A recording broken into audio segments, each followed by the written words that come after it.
नमस्कार। YouTube के free coaching channel पर आपका स्वागत है। मैं हूं अभिषेक पांडे और आज के इस वीडियो में हम लोग स्टडी करेंगे फैक्टर्स एंड मल्टीपल्स के बारे में और साथ ही साथ हम लोग HCF यानी हाईएस्ट कॉमन फैक्टर MSA के बारे में जानेंगे और वो भी पूरे 3 मेथड से। मेथड 1, मेथड 2 और बैक साइड में है हमारा मेथड 3। अब जो मेथड आपको समझ में आए आप उससे अपने क्वेश्चंस को सॉल्व कीजिएगा। तो सबसे पहले हम यहाँ पर ये जानते हैं कि फैक्टर्स क्या होते हैं, मल्टीपल्स क्या होते हैं और उनको हम एग्जाम्पल के माध्यम से समझेंगे। तो दोस्तों सबसे पहले हम ये देखते हैं कि हमने लिखा हुआ है फैक्टर्स ऑफ 30 के फैक्टर्स क्या क्या हो सकते हैं। तो वो हैं 1, 2, 3, 5, 6, 10, 15 एंड 30। अब फैक्टर ऑफ 30 का मतलब ये हुआ कि वो कौन कौन से नंबर हैं जिससे कि 30 पूरी तरीके से डिवाइड हो सकता है। आप 1 को डिवाइड करोगे बिल्कुल पूरी तरीके से डिवाइड हो जाएगा, 2 से डिवाइड करोगे 15 आ जाएगा, 3 से डिवाइड करोगे 10 आ जाएगा, 5 से डिवाइड करोगे 6 आ जाएगा, मतलब रिमाइंडर बचेगा ही नहीं। डिवाइड करने के बाद रिमाइंडर मतलब शेष 0 रहेगा। तो ये है फैक्टर की थियरी। अब ये जो इसे फैक्टर ऑफ 12 क्या क्या है, ये वैल्यूज़ हैं जो कि 12 के फैक्टर्स हैं। अब इन वैल्यूज़ को जिन से कोई भी नंबर डिवाइड हो जाता है पूरी तरीके से, उन वैल्यूज़ को हम फैक्टर कहते हैं। ये सब देखिए फैक्टर की कैटेगरी में आएंगे। और जिस नंबर में हमें डिवाइड करना रहता है उन्हें हम मल्टीपल कहते हैं। आई थिंक आपको ये कॉन्सेप्ट क्लियर हो गया होगा। मल्टीपल क्या है, जिस नंबर में हम डिवाइड करने पर पूरी तरीके से नंबर डिवाइड हो जाए और रिमाइंडर 0 बचे, तो ये हो गया हमारा मल्टीपल। और जो नंबर्स होते हैं कई अलग अलग नंबर, वो हो गए हमारे फैक्टर्स। अब ये जो फैक्टर है इधर का एरिया आपको एग्ज़ाम में आ जाएगा कि एक वैल्यू है 30, एक वैल्यू है 12, इनका हाईएस्ट कॉमन फैक्टर बताइए, HCF बताइए। तो नाम से क्लियर है कि कॉमन फैक्टर जो सबसे बड़ा हो, हाईएस्ट मतलब जो सबसे बड़ा हो, कॉमन फैक्टर दोनों के बीच में जो कॉमन हो। तो फैक्टर हो तो इधर देखो फैक्टर ये सब है। अब अगर आप देखेंगे तो दोनों के बीच में 6 कॉमन फैक्टर है जो कि सबसे बड़ा है। देखो कॉमन फैक्टर तो 3 भी है क्योंकि 3 दोनों में है, 2 भी है कॉमन फैक्टर। यहाँ पर देखो 5 है, यहाँ पे 4 है, तो ये कॉमन फैक्टर में नहीं है। तो ये कॉमन फैक्टर तो है, बट हाईएस्ट कॉमन फैक्टर क्या है जो सबसे बड़ी वैल्यू है, तो वो है 6 जो दोनों में है। ठीक है, आई थिंक आपको फैक्टर्स क्या है, मल्टीपल्स क्या है, ये बात समझ में आ गई होगी। और अब हम समझते हैं कि HCF क्या है। HCF को हम अलग अलग नामों से जानते हैं, जैसे कि अभी मैंने बताया HCF means highest common factor, और इसी को हम GCD के नाम से भी जानते हैं। G फॉर होता है ग्रेटेस्ट कॉमन फैक्टर, यानी जो कॉमन फैक्टर सबसे बड़ा हो। हिंदी के बच्चे इसे महत्तम समाप्तवर्धक के नाम से जानते हैं या शॉर्टकट में इसे MSA के नाम से पढ़ेंगे। तो HCF निकालने के लिए जो मेथड्स हैं मैं बता रहा हूँ आपको, 3 मेथड्स, मैं विद एग्जांपल बताऊँगा। पहला मेथड जानने के लिए पहले देखते हैं क्वेश्चन क्या है। क्वेश्चन है कि फाइंड HCF ऑफ 12, 20 एंड 32। ये 3 नंबर दिए हैं 12, 20 और 32। हमको इसका क्या निकालना है, highest common factor. Highest common factor का मतलब वो कौन बड़ी सी बड़ी वैल्यू है जिससे ये भी डिवाइड हो जाए, ये भी डिवाइड हो जाए, ये भी डिवाइड हो जाए। ठीक है, तो इसको निकालने के लिए पहला मेथड है जिसे हम डिवीज़न मेथड के नाम से जानते हैं। इसमें हम क्या करेंगे, सबसे पहले जो सबसे छोटी वैल्यू होती है उसको ले लेंगे, फिर उससे बड़ी वैल्यू को ले लेंगे। तो 12, 20, 32 में सबसे छोटी वैल्यू 12 है, इसको ले लेंगे और फिर उससे बड़ी वैल्यू को। तो जो उससे बड़ी वैल्यू है उसमें हम छोटी वाले से भाग दे देंगे, डिवाइड कर देंगे। तो हमने 12 इस तरीके से जब डिवाइड किया तो देखिए 1 जा 12, यहाँ पर 8 रिमाइंडर बचा। अब इस 8 में हम इसको डिवाइड करेंगे।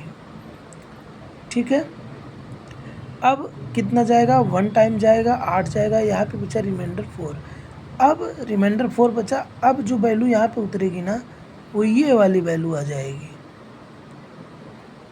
ठीक है, तो ये क्या हो गया हमारा, जब ये नंबर आ गया ये, तो 4 से जब डिवाइड किया तो ये पूरी तरीके से कट गई।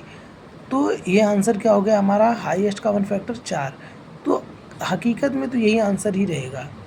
लेकिन अब आप कहोगे 32 तो छूट गया। ऐसे केस में आपको क्या करना है, अब इसी 4 को लेकर आगे बढ़ना है। 4 को 32 से भी डिवाइड करके देख लो, यकीनन वो नंबर कट जाना चाहिए और कटेगा भी। 4 से जब हमने मतलब ज़रूरी नहीं कि हर बार कटे ही, लेकिन अभी ये मान के चलो यहाँ पर देखो, अब इसी 4 में ये 32 को हमने नहीं शामिल किया था, हमने यहाँ पे डिवाइड किया, 4 8 32, अब ये वैल्यू कट गया। अब रिमाइंडर हम ये तब तक करते चले जाएंगे जब तक कि रिमाइंडर 0 ना हो जाए। तो जिस वैल्यू से ये नंबर्स कट जाते हैं वही हमारा एचसीएफ होता है। तो एचसीएफ क्या हो गया हमारा 4 हो गया। दूसरा मेथड है फैक्टराइजेशन मेथड। फैक्टराइजेशन मेथड में हम पहले मल्टीपल क्या है उसको एक तरफ लिख लेते हैं और उनके सारे फैक्टर्स को एक तरफ ले लिखते हैं। जैसे 12 के सारे फैक्टर ये हैं, 20 के ये हैं, 32 के ये हैं, ठीक है। अब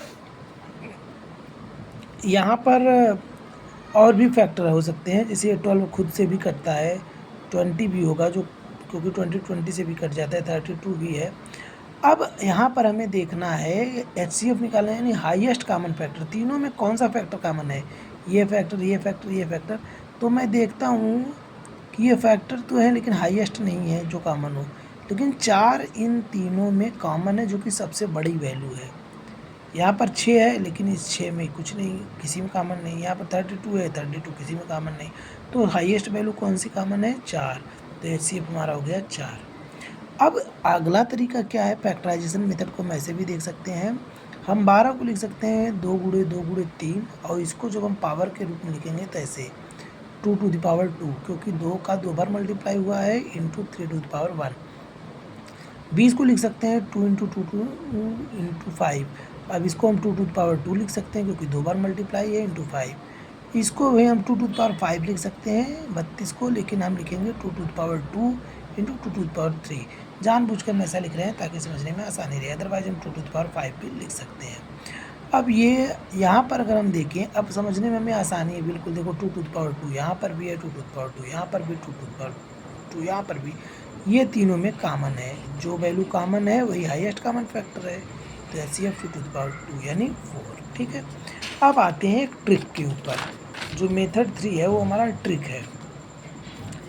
ये ट्रिक है, मैं इसे आपको ज़रूर बताना चाहूँगा, ये आप हर एग्ज़ाम में अप्लाई कर सकते हैं। सबसे पहले क्या करना है आपको, जो 12, 20, 32 ये नंबर दी हुई है ना, इनमें जो सबसे शुरुआत से जो करीब का नंबर हो उसको देखेंगे। सबसे छोटा ये है, इससे 8 का अंतर है इसमें, और इसमें कितने का है, 12 का। तो इस 20 में से 12 को घटाया तो 8 आया, तो हम इसको भूल जाएंगे, हम 8 को लेकर चलेंगे। अब देखेंगे 8 का फैक्टर क्या क्या है। तो 8 के फैक्टर क्या क्या होते हैं, 1 से भी 8 कट जाता है, 2 से भी पूरी तरीके से कट जाता है, 3 से नहीं कटता, 4 से पूरी तरीके से कट जाता है, 5 से नहीं कटता, 6 से नहीं कटता, 7 से नहीं कटता, और 8 से डिवाइड हो जाएगा, ठीक है। तो अब हम समझ गए कि 1, 2, 4 और 8 हैं। अब हम देखेंगे कि इनमें से ऐसा कौन सा नंबर है जिससे यह भी डिवाइड हो जाए, यह भी डिवाइड हो जाए, यह भी डिवाइड हो जाए। तो चलो हम 8 को पकड़ कर चलते हैं। तो 8 से हम डिवाइड करेंगे 12 को, क्या डिवाइड होगा, नहीं होगा, 32 हो जाएगा, लेकिन 20 नहीं होगा, 12 नहीं होगा। तो ये ऑप्शन नहीं है हमारा, हम लास्ट तरफ से चलते हैं, ठीक है, क्योंकि हमें हाईएस्ट कॉमन फैक्टर जानना है। अब 4 से डिवाइड करके देखते हैं। 4 से जब 12 को डिवाइड किया, 4 डिवाइड हो गया, 4 3 12, फिर 20 भी हो गया, 4 5 20, 32 भी हो गया, 4 8 32। तो 4 हमारा हाईएस्ट कॉमन फैक्टर हो गया, ठीक है। तो इसमें हमने क्या किया, ट्रिक क्या थी, जो सबसे करीब के वैल्यू होते हैं, जो डिफरेंस होती है, उसके हमको क्या करना है, फैक्टर्स को लिखना है, और जिस फैक्टर से सभी वैल्यूज़ कट जाती हैं वही हमारा हाईएस्ट कॉमन फैक्टर होगा। तो आई होप वीडियो में आपको ये पॉइंट अच्छे से समझ में आया होगा। अगली वीडियो में हम एलसीएफ के बारे में डिस्कशन करेंगे। आई थिंक आप हमारे चैनल को ज़रूर सब्सक्राइब करेंगे, क्योंकि हम यहाँ पर रेगुलर इंटरवल पर आपको पढ़ाते रहेंगे। Thanks for watching my video, take care and good bye.